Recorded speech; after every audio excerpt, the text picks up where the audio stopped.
एक व्यक्ति ने जिंदगी भर पाप किया, बचपन से जवान हो गया, पाप ही पाप, पाप ही पाप, कभी कोई अच्छा काम न करे। परिवार के लोग उसे महात्मा के पास ले गए। महाराज, इस पर कृपा करो, इसका कल्याण हो। यह कभी कोई अच्छा काम नहीं करता, गलत काम बस।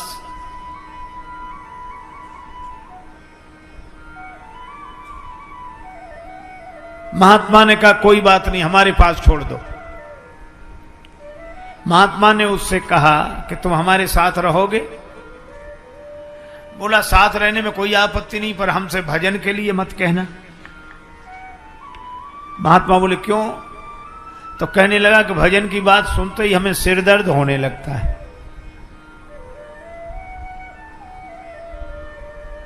हम भजन नहीं कर सकते। महात्मा बोले मत करना भजन, तुम हमारे पास रहो। बोला दूसरी बात सुनो, हम जो करेंगे उसमें रोकना नहीं। महात्मा बोले नहीं रोकेंगे, तुम्हें जो करना हो वह करना। बोला तब तो आराम से आपके साथ रहेंगे। और रहने लगा वो।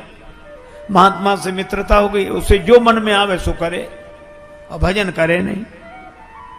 एक दिन महात्मा उसे ले गए वन में, वह भी घूमते घूमते साथ गया।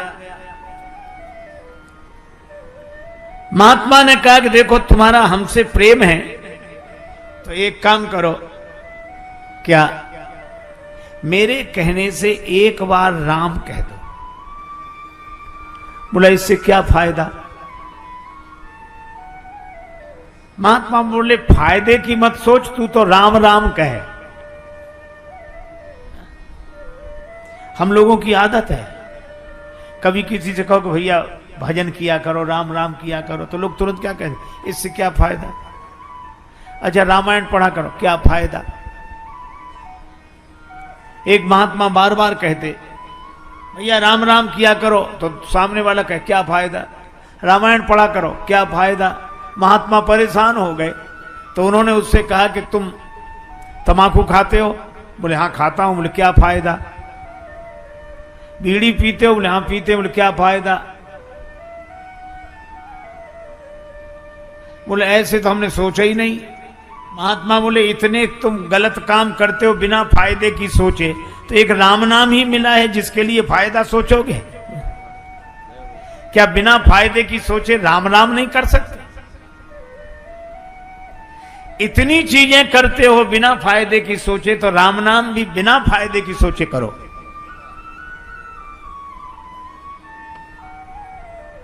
बोला एक बार बोलूंगा। महात्मा बोले बस एक बार। वह बोला राम। महात्मा बोले बन गया काम। बस एक मेरी बात और सुन ले। क्या? इस नाम के बदले में कोई कुछ मांगने के लिए कहे तो मांगना मत, कह देना नाम के बदले में जो मिलता हो वो मुझे दे दो, ठीक है? महात्मा ले आए उसे कि इसका काम बन गया, इसे जो करना हो करने दो। परिवार वालों ने कहा ठीक है।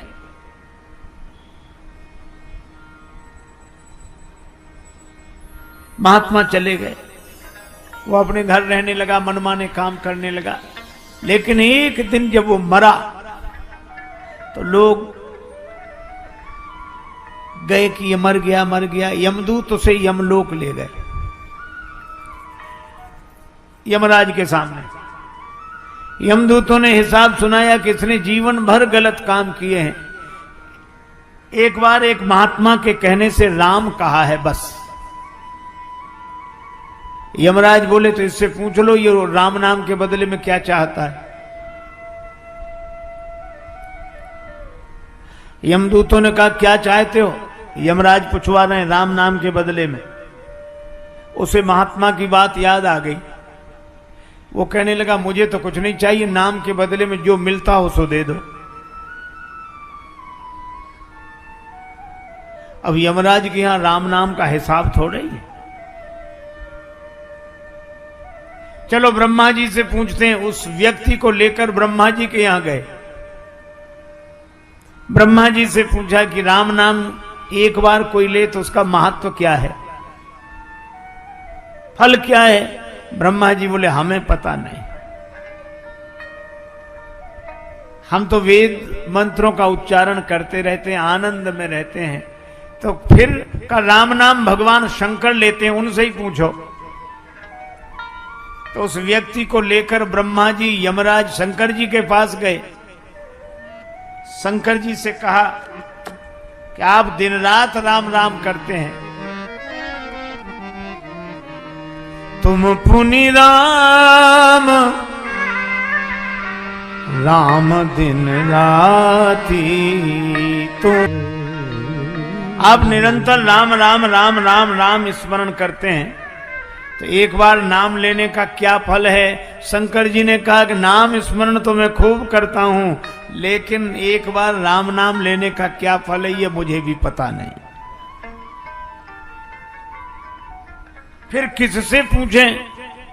शंकर जी बोले जिनका नाम है उन्हीं के पास चलो। यमराज, ब्रह्मा जी, शंकर जी उस व्यक्ति को लेकर राम जी के पास पहुंचे। राम जी से कहा कि इस व्यक्ति ने जिंदगी भर गलत काम किए, एक बार आपका नाम लिया है, तो आपका एक बार नाम लेने का क्या फल है, इसे वही फल दिया जाए। राम जी बोले नाम तो हमारा ही है, लेकिन फल हमें भी पता नहीं। तब तुलसीदास जी ने लिखा, कहो कहां लगी नाम बड़ाई, राम न सकहीं नाम गुण गाय। राम न सकहीं नाम गुण गाई। पर इसने एक बार नाम लिया है तो ये मेरे पास आ गया, अब इसको मेरे ही पास छोड़ दो, तुम लोग जाओ। एक बार एक विदेशी कुत्ता, विदेश से कुत्ता अपने देश भारत में आया है। तो अब कल्पना है आया होगा तो हवाई जहाज से उतरा होगा कि नहीं? उतरा तो जैसी कि परंपरा है, हर एक अपने समाज के प्राणी को हर कोई चाहता है, तो यहाँ के कुत्ते स्वागत के लिए गए। वो उतरा, कुत्तों में जैसा होता है पूंछ हिलाकर, उधर से आए तो उसने पूंछ हिलाई, यहाँ वालों ने हिलाई। यहाँ के कुत्तों ने कहा कि आपके चरण स्पर्श से धरती धन्य हो गई। कुत्तों के भी चरण स्पर्श से धरती धन्य हो जाती अगर वो विदेशी हो तो। आप पता कहां रहने, कहां कहां घूमने का विचार है, कहां कहां जाएंगे ताकि व्यवस्था वहां वहां की जाए वैसी। बोला कहां कहां, अब तो यहीं रहेंगे, यहीं बसेंगे, यहीं की नागरिकता, यहीं रहेंगे। तो यहाँ वाले को तू आ रहे, बोले तो बड़ी खुशी हुआ मन से। बोले काहे को, यहाँ तो हम ही काफी हैं, तुम काहे को। लेकिन उन्होंने कहा कि तुम्हारा स्वास्थ्य तो अच्छा दिखता है, तो जहां जिस देश से आए हो क्या वहां खाने पीने की सुविधा? अरे यहाँ से बहुत अच्छी सुविधा खाने पीने की। वहां जलवायु क्या कहने, वहां का जलवायु बहुत अच्छा। कहा जब तुम्हारे वहां सब कुछ अच्छा है तो यहीं क्यों रहना चाहते हो? बोला एक कारण है। क्या? बोले खाने पीने को वहां अच्छा, जलवायु वहां अच्छा, फिर यहाँ क्यों रहना चाहते? बोले एक ही कारण है। क्या? बोले भौंकने की उतनी सुविधा वहां नहीं है जितनी यहाँ। जो मन में आए जो समझ में आवे।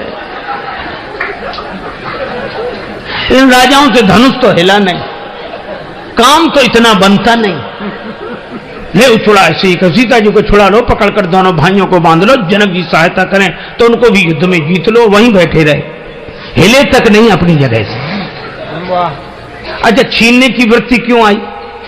छुड़ा लो। कर्तव्य का पालन करें तो उपलब्धि होती ही है। कर्तव्य का पालन जिनसे नहीं होता वो छीनने की वृत्ति आ जाती है। ऐसे छीन लो, इसे छुड़ा लो, ऐसे। अब राम जी तो चुप, लक्ष्मण जी को बड़ा क्रोध आया। भूप वचन सुन इत उत तकहीं। राजाओं की बात सुनकर कभी लक्ष्मण जी इधर देखते, कभी उधर देखते हैं। इधर उधर इसलिए देखते हैं कि किधर से आवाज आ रही, कौन है, पर वो दिखे नहीं, हल्ला मचे बस इधर। लेकिन लखन राम डर बोल न सकहीं, लक्ष्मण जी को राम जी का डर है कि वो बोलते नहीं हैं कि राम जी फिर कहेंगे कि ये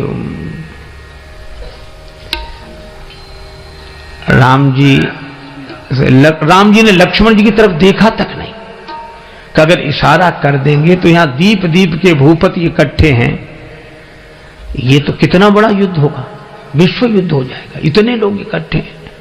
तो युद्ध को टालना चाहिए, युद्ध के परिणाम बुरे होते हैं। राम जी इसलिए नहीं देखते, शांति रहे, हम शांति प्रिय हैं। लक्ष्मण जी ने कहा कि सो तो ठीक है, युद्ध तो हम भी नहीं चाहते, शांति प्रिय होना ही चाहिए, लेकिन इसका यह भी अर्थ नहीं कि जिसके जो मन में आए सो कहे, जो करना हो सो करे, हम शांति प्रिय हैं। हमारी इस महानता को कोई मजबूरी समझे तो ठीक नहीं है। एक सज्जन बड़े संपन्न आदमी कथा में जाते ही नहीं थे, पत्नी ने कहा कि चले जाओ।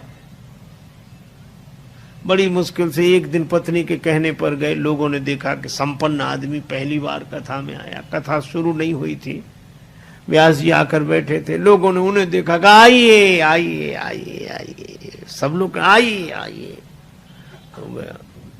आसन बिछा दिया, कहा बैठिए बैठिए, बैठ गए। कथा शुरू हो इसके पहले ही जाते ही नींद जुड़ाई हुई, सो गए। अब सो गए तो ऐसे आदमी को जगाए कौन, किसी ने नहीं जगाया। कथा पूरी हो गई, व्यास जी भी चले गए, सब श्रोता चले गए। अब वही आदमी बैठा था जिसकी दरी बिछी थी, तो उसने धीरे से जगाया,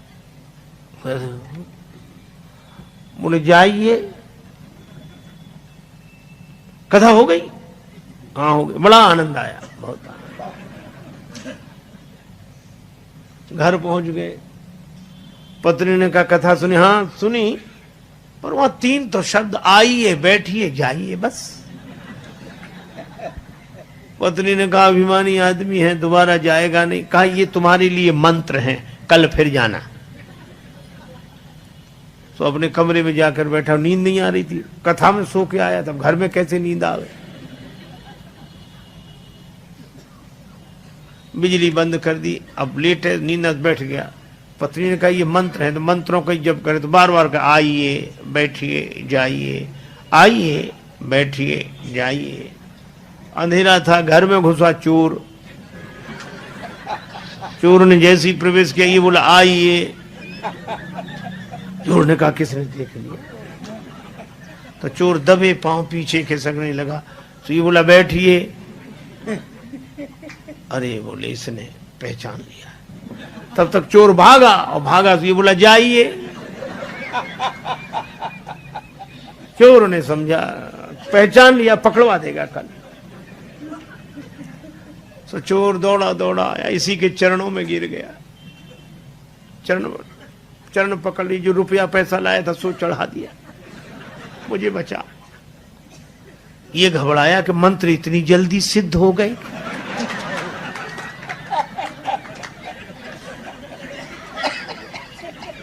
लाइट जलाई, घबराया, देखा एक आदमी हाथ जोड़े खड़ा, रुपया पैसा। अरे भाई तुम कौन हो? वो कहे आप तो सब जानते हो, हमसे काहे को कहलाते हो, और ले। रुपया पैसा चढ़ा के गया। पत्नी को जगाया कि मंत्र तो बड़ी जल्दी सिद्ध हो गए। पत्नी ने पूरी बात समझकर कहा कि भगवान की असली कथा से ये झूठे शब्द ले आए, और असली चोर तुम्हारे शरणागत हो गया। और जिस दिन कथा से सच्चे शब्द पकड़ लोगे, उस दिन काम क्रोध लोभ मोह मद मत्सर ये चोर समर्पित हो जाएंगे। एक बार एक चेले से गुरुजी ने कहा कि बेटा हम नहाएंगे तो पानी रखो, स्नान के लिए पानी रखो, अब हम स्नान करेंगे, रखो। चेला वहीं बैठो, अच्छा महाराज तो अभी के थोड़ी देर में। अरे गुरुजी बोला हम अभी कह रहे हैं, तो अभी थोड़ी देर में। अच्छा अच्छा महाराज पानी लाना है? हाँ हाँ पानी। अच्छा, तो नल का ले आए कि कुएं का? गुरु जी बोले, अरे तू पानी लाए, नहाने लायक हो, चाहे जहां से लाए, नल से लाए चाहे कुएं से। अच्छा जमा, फिर भी वहीं बैठा। अब क्या बोल, हम ये पूछ रहे हैं बाल्टी में लाए कि कलश में, घड़े में? गुरु जी ने कहा रहने दे, इतनी देर में तो हम नहा के भी आ जाते। मना भी नहीं कर रहा है, जा ही नहीं रहा है।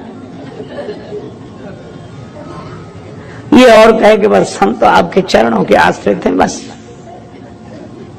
और गुरु जी कह रहे कि जाओ, जाऊं कहां तजी चरण तुम्हारे, आपके चरणों को छोड़कर कहां जाए। एक गुरु जी का चेला, बड़ा विचित्र। गुरु जी बैठे आश्रम में, अंदर छोटा सा आश्रम था, बाहर गौ माता बंधी थी, बरसात होने लगी।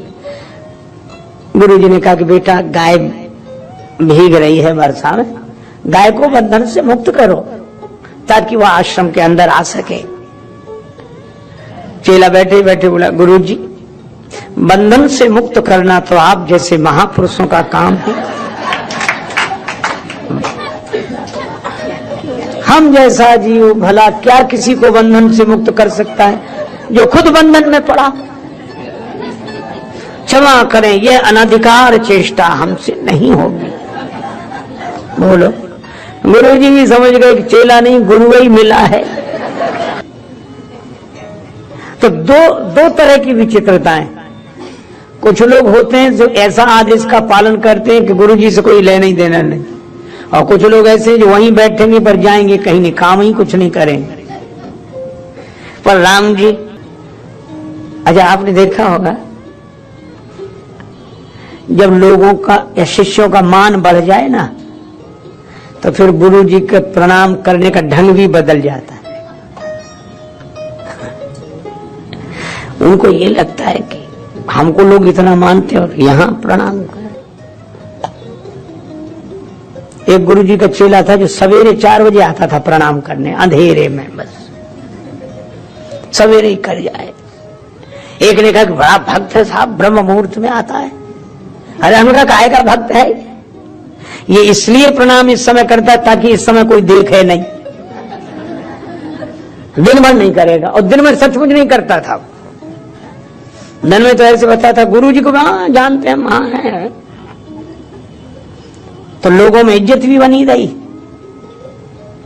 और सवेरे सवेरे प्रणाम कर जाए 4 बजे तो गुरु भक्ति भी बनी रही, गुरु जी भी खुश। बात अटपटी है पर प्रेम भरी है। एक बार एक महात्मा राजस्थान में गए, वहां का एक आदमी उन्हें लेकर गया अपने गांव में, और बड़ा इंटीरियर में गांव, वृद्धा माता। उसने माता से कहा कि माँ गुरुजी आए हैं प्रणाम कर। तो बोली टूटी फूटी मारवाड़ी बोली में कहने लगी, गुरुजी थारे खुर छू। और गुरुजी को गुरुजी कह रही थी और चरणों को खुर। महात्मा ने कहा, डांटा पर मधुरता से डांटा, माता जी ऐसे बोलती हो महात्माओं से, नरक जाओगी नरक। बुढ़िया नरक भी नहीं जानती थी, उसको लगा आशीर्वाद दे रहे हैं महात्मा। तो क्या बोली, महाराज हमारा कहाँ भाग्य जो नरक जाएं, नरक तो आप जैसे महापुरुषों को मिले हैं प्रभु, हमें कहाँ। बोलो भाई, उसकी सरलता पर महात्मा खिलखिला के हंस पड़े। जब सरलता पर महात्मा प्रसन्न हो जाते हैं और परमात्मा प्रसन्न हो जाए तो कौन सा आश्चर्य है। एक आदमी एक गांव में गया तो जिससे भी पूछे, क्यों भैया ये गांव रामपुर है, रामपुरा है? सो जो भी मिले हाओ। दूसरे से पूछे रामपुर, हाओ। तीसरे भैया रामपुर हाओ। और बड़ा परेशान कि हाओ है कि रामपुरा है। एक पढ़ा लिखा आदमी दिखाई दिया कि भैया ये रामपुरा है। जी हाँ। अच्छा। तो और जितने लोग मिले वे हाओ हाओ कह रहे थे। तो उस व्यक्ति ने कहा, कि पढ़े लिखे लोग जी हाँ बोलते हैं, बिना पढ़े लिखे लोग हाओ बोलते हैं। तो उस आदमी ने कहा कि बड़ी खुशी, आप तो पढ़े लिखे हैं? तो बोला हाओ। असली बात निकल गई। केवट भी बोला जब लग्न पाए पखारी हो, तब लग्न तुलसीदास नाथ कृपालु पार उतारी हो। और भगवान राम ऐसे में भी मुस्कुराते हैं। ये राम जी का संतत्व है। इन्हीं भगवान से संत संतत्व सीखते